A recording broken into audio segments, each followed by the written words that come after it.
X-Men, what's good about it? The first movie is a B, the second movie is a B plus, and the third movie is a B minus. The first movie is a B because it's a bit slow, and Magneto's plotline was not inciting enough. And then the second movie had a really good plot with Stryker and stuff. And then the third movie, it has a bit of problems. Like, I think they should have focused more on the Kira storyline. It's a bit silly here or there. Magneto is a massive hypocrite, and I don't really like that he's in this movie. It takes away from Dark Phoenix. And also, I don't know why they keep reusing him. But overall, it was good enough. B minus. And then you got X-Men Origins Wolverine. This movie's really goofy in some parts. It has a little bit of good stuff, but it feels a little disjointed. It has like 3 movies in it. The CGI is not good whatsoever, and it messes up the X-Men timeline. And then you got X-Men First Class, which is a little bit slow, but the acting's really good, and this feels like an actual movie. Even Mystique's makeup look a little bit silly too.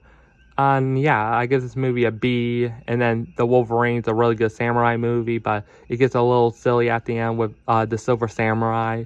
And I don't understand how you could take Wolverine's adamantium and equate to stealing his healing factor, because you can't steal someone's mutation. It's not transferable.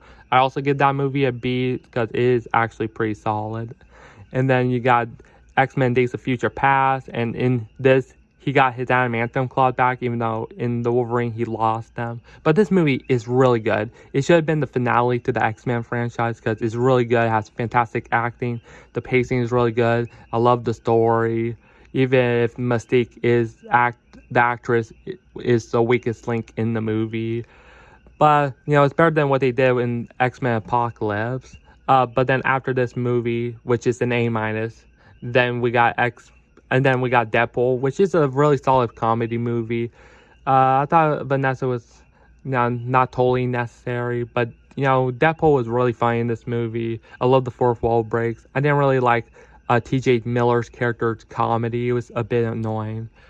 And then X-Men Apocalypse. It had some good stuff in it, like Magneto and the actors acting in that movie, but like Apocalypse dragged this movie down. He has one of the goofiest design. When he was recruiting people, it felt like a CW TV show, and I don't take him seriously at all.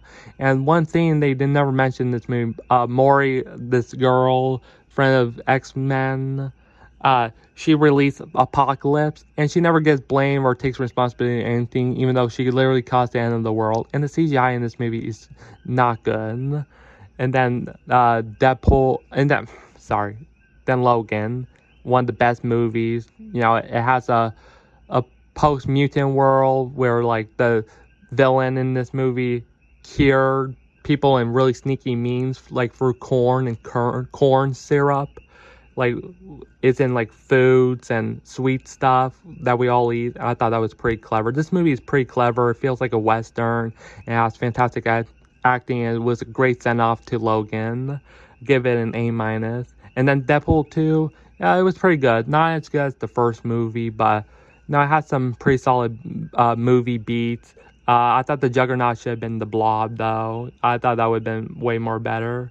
And like, his death scene was so drawn out, and he's super obsessed with Vanessa, and like, she dies in this movie, and it draws his whole character, which is fine, but they kind of fridged her, and she wasn't really that interesting to begin with. And then in the post-credit scene, he brought her back to life, so I don't know how that's going to play out. Other than that, and Russell was pretty good in this movie too. I give this movie a B minus. And then that's it. That's all the movies I watched previously. The other two movies that I'm going to review I haven't seen before, so they get their separate reviews. Bye.